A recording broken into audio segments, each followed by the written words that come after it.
Hello and welcome. Live from Channels Television's global headquarters in Lagos, Nigeria. You're watching Newsroom series. I'm Dominic Iwiwa, and today our focus would be on the southeast.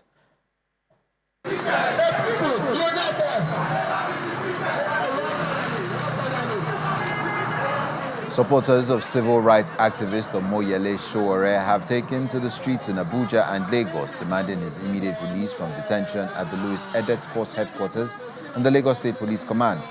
Mr. Sowore was taken into custody on August 6, 2025, after honoring a police invitation from the Inspector General of Police, Kayode Egbetokun. Police authorities claim they have a court order for his detention over alleged forgery and criminal conduct, a claim Sowore's lawyers dismiss, insisting no such order has been presented to them. His legal team and human rights groups, including Amnesty International, allege he was assaulted in custody, suffering a broken hand during an attempt to forcibly move him from his cell. The arrest has sparked outrage, with groups such as Take It Back Movement and the Nigeria Labour Congress condemning the action and calling for his unconditional release. The human rights activist alleges that he was injured by the police while they attempted to take him to court. From detention, apologize to me and ensure that I can go for proper treatment. But they want to hide okay. it. Since Sorry, sir. They broke my hand. They have not been able to bring a doctor. They went and brought a nurse. Instead of them bringing a doctor, they want and brought the media now. This is all part of nonsense. Hold on, please. You know, just based on the request, from Yele's friends, based on request, nobody requested for media. They are the ones who brought you. And I was expecting it, and I've been expecting it. Hold on, this please. Is the height of foolishness. We have it on record.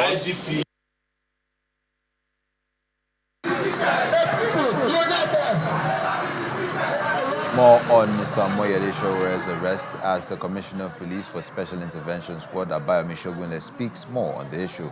While addressing protesters and the press in Abuja, the Federal Capital Territory, today Mr. Shogunle explains that the activist's arrest and detention were ordered after he allegedly refused to make a statement upon police interrogation. The Commissioner of Police adds that there are 2 petitions against the activist, which he says were shown to him. According to Mr. Shogunle, one borders on forgery of a police document, which Mr. Sowore allegedly published online, while the second petition has to do with cyberbullying.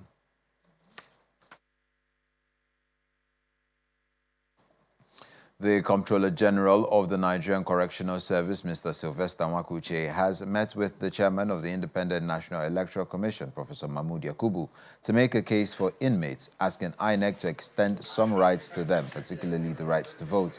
At the meeting in Abuja, the Comptroller General argues that these inmates have rights to vote, citing recent appeal court ruling that upheld the rights of inmates, especially those who are awaiting trials, to vote in an election. According to him, there are over 81,000 inmates across the correctional centers, and about 66% of them are awaiting trials. On his part, the INEC chairman affirms the judgment of the appeal court, granting inmates the right to register and vote in any elections. He, however, referenced a series of meetings the commission has had with the service to work out modalities for accommodating affected inmates, which include access to facilities and political parties' concerns, as well as clarifications for category of inmates the judgment favors. The INEC chairman also emphasizes the need to seek the intervention of the National Assembly on the matter.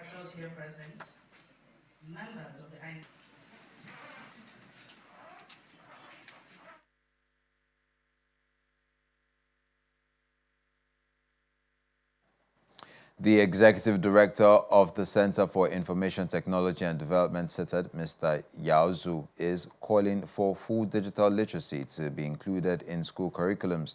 The Executive Secretary, CITAD, is warning that many young people are entering the online world without proper guidance. Dr. Yao was a guest this morning on our breakfast program, Sunrise Daily, where he said that a structured digital education will help youths gain the right knowledge and skills to stay safe and succeed online. Often we stumbled onto the digital space without education about digital space. Ideally, we should learn what it is, what we can use it for, what are the perils, what are the challenges, and so forth.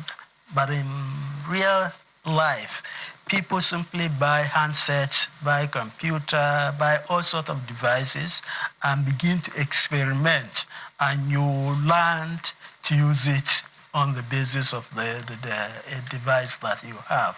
I think that we have come to the point at which we should insist that our children who are born in this era should be given proper education on how they can handle this interaction in the digital space. So what is needed, therefore, is to find the space within that curriculum to inculcate and to expose our young people to basic digital safety issues, not on an experimental basis, but on the universal basis across our educational sector.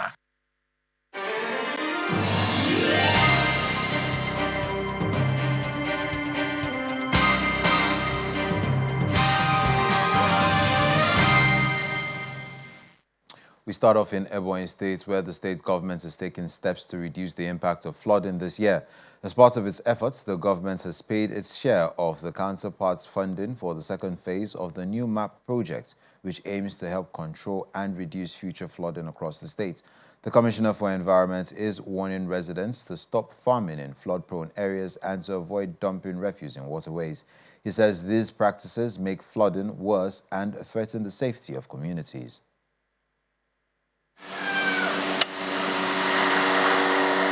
The Ebonyi State government is issuing a warning to residents as massive flooding continues to destroy farmlands across several local government areas. According to the 2025 seasonal climate prediction by the Nigerian Meteorological Agency, NIMET, Ebonyi is listed as a high-risk flood zone. That forecast is now playing out as heavy rains are flooding communities and submerging farmlands, especially in Izi, Abakaliki, and Ikwo. Farmers are currently counting their losses. Large areas planted with rice, yam, and cassava are now underwater. Some residents are calling on the government to step in quickly for relief and support. This place, flood, they disturb us if we crop. So flood will cover the crop. So we don't have anything to do about it. So we are begging state government to do something about it. If we plant rice, and the same thing, flood will cover it. If you plant cassava, and flood will cover it. We don't have anything to do about it. Now water they disturb us for inside for here. If it's for my house, the water they enter. The Commissioner for Environment, Victor Chukwu, is blaming the current situation partly on an incomplete drainage project by the Nigeria Erosion and Watershed Management Project, NewMap. It says the halted project is worsening the impact of rainfall in the capital city.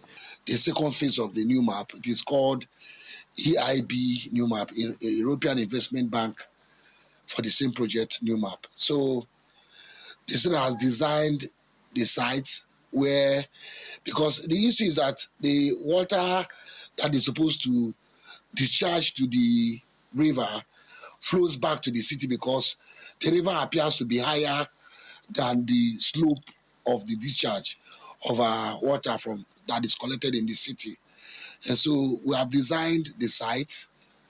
The state has also paid counterpart fund under the leadership of our governor, Right Honorable Builder Francis Obonamwifru. He has paid a counterpart fund for the EIB NewMap.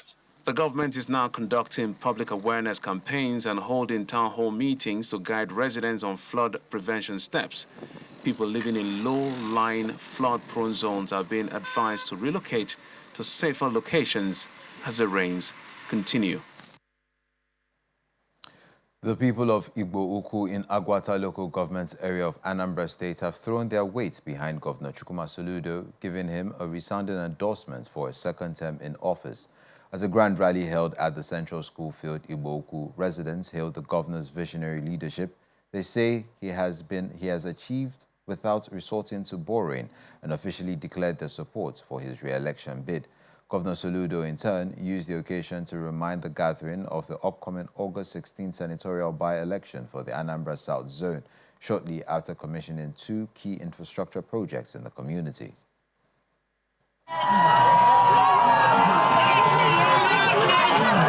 It's pure joy and excitement at the Obiuno Health Center in Enugu as the Georgina Nabugu Foundation unveils a fully renovated and upgraded facility. The transformation, carried out under Governor Chukwuma Soludo's Public-Private Community Partnership Initiative, earns praise from the governor, who applauds the foundation's commitment to community health care. In a major boost, Governor Soludo approves the foundation's request to elevate the facility to a comprehensive health center to be staffed with doctors and nurses for improved service delivery. Standing on our promise of 2018, Georgina Nabu Foundation, GNF, went to work and liaised with all the relevant stakeholders to ensure a timely delivery of the project. The upgrade would reduce the need for residents to travel far for health care and lower their expenses. On behalf of the government and great people of Anambra State, we want to commend you especially. Thank you, because this is how to live. When all is gone, you will be remembered for this. Thank you very much. We're very proud of you. Anambra is proud of you. A newly completed road project facilitated by the member representing Agwata Federal Constituency, Mr. Domo Kafo, is officially commissioned ahead of Governor Chukwuma Soludo's arrival at Igboku Central School Field, the venue of a grand endorsement rally in his honor. In a colorful show of support, Igboku community leaders have praised Governor Chukwuma Soludo's debt-free governance and commitment to Anambra's development, declaring him the right man to continue steering the state. Accepting the endorsement, the governor is asking residents to stand with ABGA in the upcoming August 16 senatorial by-election and the November 8 governorship poll. Thank you for the bold strides in development you have engendered in Anambra State. From primary health care to roads and bridges, your solution for city, and the renewal of our communities, your achievement has edged a new chapter in the annals of Anambra progress. Truly, this is prudence wrapped in brilliance. For all these reasons and the greater strides ahead, the Igboku community rises as one to offer you our full, unwavering endorsement for a second tenure. And on behalf of Igboku patriots, whom I lead, we assure you that you're also going to conquer and continue to conquer. He is the one that will go for Senate to replace late Senator Ifeanyi Uba. He is the one that will go for APGA. There will be an election next week Saturday. Are you aware? Next week Saturday, not this week Saturday, it's the next Saturday, on the 16th, there will be an election. So next week Saturday. Election on the 16th. No, Saturday next week. The ceremony, attended by hundreds from Igboku and neighboring towns, climaxes with the presentation of cash gifts and the ancient Igboku bronze roped hut, the community's highest symbol of acceptance, giving Soludo's re-election campaign a major boost. You're watching Newsroom series live on Channels Television. After the break, we will be speaking with Mr. Chukwuemeka Agbata, the Managing Director of the Anambra State ICT Agency, on the plans of the state's government in terms of internet and innovation. Stay with us.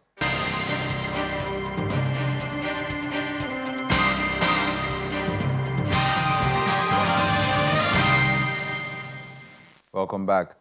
Anambra State government has unveiled the Geeks and Founders Alliance for Soludo Gefas Mobile Tech Hub, a specially designed shuttle bus providing free high-speed internet to more than 3,000 people across campaign grounds, student zones, and public spaces in the state.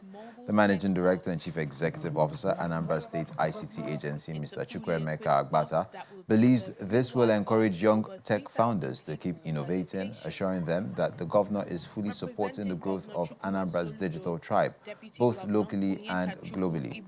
We're now being joined on the program from Oka, the Anambra State capital, by the Chief Executive Officer, Anambra State ICT Agency, Mr. Chukwuemeka Fred Agbata. Thank you for coming on the program. Thank you for having me. Now, a lot of people would argue that what inspired the launch of Gefas Mobile Tech Hub, and how does it align with Governor Soludo's vision for a digital Anambra? That's on one hand. And then on the other hand, a lot of people would be saying, is it economically wise to use vehicles rather than just having the internet MiFi just installed on maybe electricity poles or something like that? Okay, thank you very much. Let me start by saying good afternoon to all Nigerians. It's a great pleasure to be speaking to one of mine. Good to see channels growing from strength to strength. Well, so this innovation is what I would say is driven around a group of people that wanted to see the good work that the governor has been doing in the state to continue. So it's not directly being done or funded by the Anambra State government. It's more of an ecosystem play. So this is what has happened, right? In the governor's manifesto, the governor had promised that there will be free public Wi-Fi in public spaces for Anambra. That's part of his vision of building a digital tribe for the state. And so what you see that we're doing is basically an extension of that. We wanted a situation where this public Wi-Fi is available in certain places, but it's not across the state. So we wanted a situation where, as the governor goes out for his campaign activities and other activities, there will be a group of young volunteers, mostly volunteers, who would accompany him to various campaign grounds and be able to have Anambra have a feel of high-speed internet wherever they are, just to show that what I started would continue as long as the governor remains on seat. So it's really a group of people that want to see innovation take roots in Anambra that have come together to sort of drive this process and make sure that it is something that people are loving. And yeah, people actually love it. So far, so good. Okay. Now, the initiative aims to reach over 3,000 people. Can you walk us through how this free internet access will be deployed and monitored effectively? Yeah. Sorry, I didn't get that. Now, you said this initiative aims to reach about 3,000 people. Can you talk us through how the free internet access will be deployed and monitored for effectiveness? How are you monitoring it to ensure that in the Anambra are using it for what it's supposed to be used for and not anything illegal?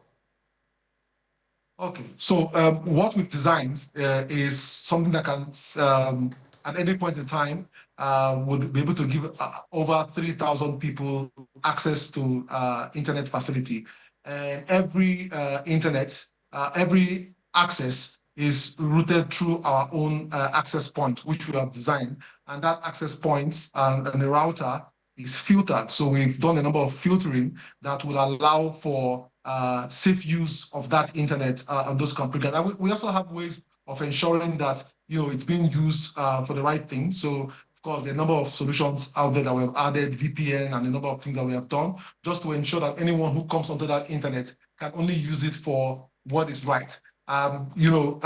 This is not to say that, one of the things we say in technology, that nothing really is foolproof, right? So you're just going to do your best to tighten it as much as you can, but honestly, nothing is 100% foolproof. So our goal is to ensure that on the back end, we see what everyone is doing, and then we're able to catch, any usage that is not proper.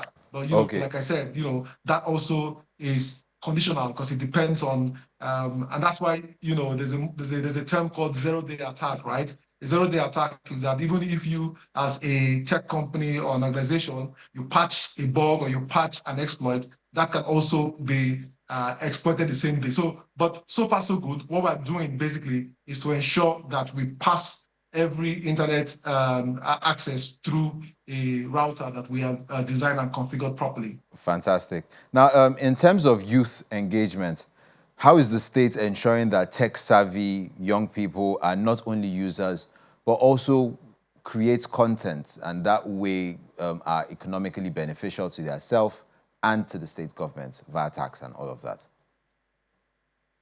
Okay, Mr. Governor is very deliberate when it comes to technology and how he uses technology.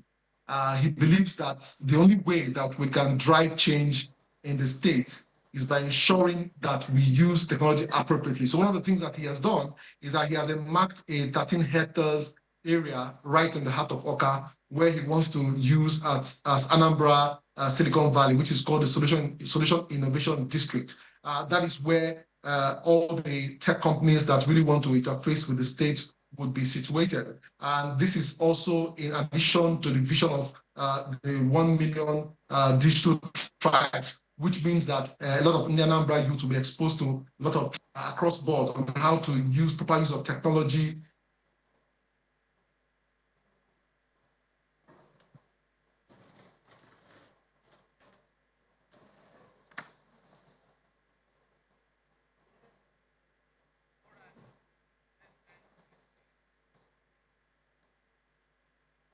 We seem to have lost our guest. If we are able to reconnect before the show ends, we will. Moving on, the Enugu State government is launching a new initiative to fight hunger and improve nutrition among poor families. The secretary to the state government, Professor Chidiebere Onya, explains that the program is starting with 500 households and will grow bigger to support more families across the state. The Enugu state government has launched a new initiative aimed at tackling hunger and improving nutrition among low-income families. The program, known as the Sustainable Food Distribution Program, is designed to run for 1 year. It provides monthly supplies of locally produced food items to vulnerable households across the state. We have made huge investments. The secretary to the Enugu state government, Professor Chidiebere Onya, explains that the program is starting with 500 households and will gradually expand to reach more families. Let me assure all stakeholders present here today, this administration is fully invested in the success and scalability of this program. Therefore, this flag off is only the beginning.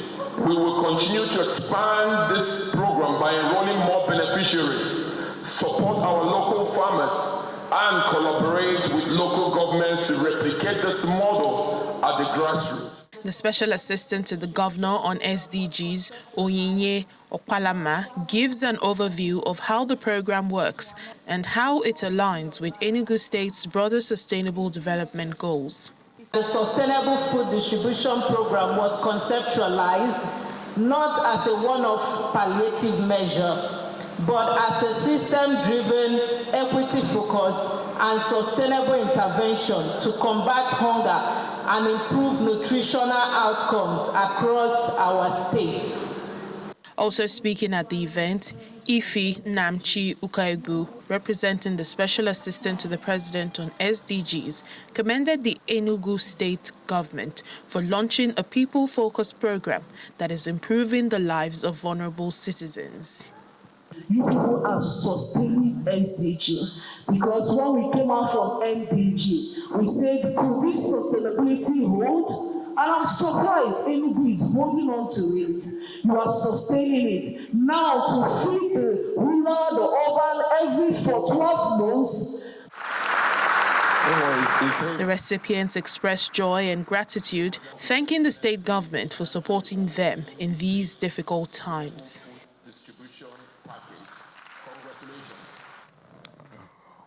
Now we have the Managing Director of the Anambra ICT organization back with us and would be able to continue from where we stopped off Mr. Agbata, finally, how does the state plan to sustain and possibly expand this initiative across more communities before the initial rollout zones? Okay, so I mean, for the governor that we have, whose vision is to build a livable and prosperous smart mega city, this is an ongoing initiative requiring an ongoing investment. And that's why Anambra need to bond together and make sure that he returns, because when he returns, this can continue. I mean, everything technology, everything infrastructure requires investment, right? So you need to do the investment to expand. But what is most important is that the right policies is what is driving a lot of these changes you have seen. Anambra is one of the few states that charge nothing for right of way. We charge zero for right of way. And so, as long as we maintain that, it means that we'll be able to see more ISPs, more people have access to fiber, real broadband right in their homes. So we have increased number of people who have fiber to their homes, fiber to their shops, fiber to their offices, and we want to see more of this happen. And that would also then, dovetail into having free internet access in key public places. And also, what is happening now is that all the key state-owned universities, key state-owned higher institutions also have fiber right on their campuses, right? So this is something that will be expanded as time goes on. But yeah, it's an initiative that started and it can only get better. Okay, now what are the specific metrics or indicators the ICT agency will use to evaluate the impact of GEFA's Mobile Tech Hub over time? So for us, it's the number of new businesses that we're. Yes, please. Okay, so for us, the way we try to see view technology, that it remains an enabler. So for us, we look at metrics around what are the number of new businesses that would have been started by virtue of the free or improved access to internet that you have in the state. How does this help students on their campuses to leverage digital tools, to leverage AI. AI is big on the government's agenda, so we have a number of things that we're doing at AI as well as blockchain at the moment. So for us, it's really around when these things, come into full play. How do we maximize them for the benefit of the Anambra and young people in Anambra State? Okay, thank you very much. That we were just being joined by Mr. Chukwuemeka Agbata. He is the Managing Director and Chief Executive Officer, Anambra State ICT Agency. Thank you for coming on the program. Enjoy the rest of your day. Thank you. And that's where we drop the anchor on this edition of Newsroom series. I'm Dominic Iwiwu. Enjoy the rest of your day.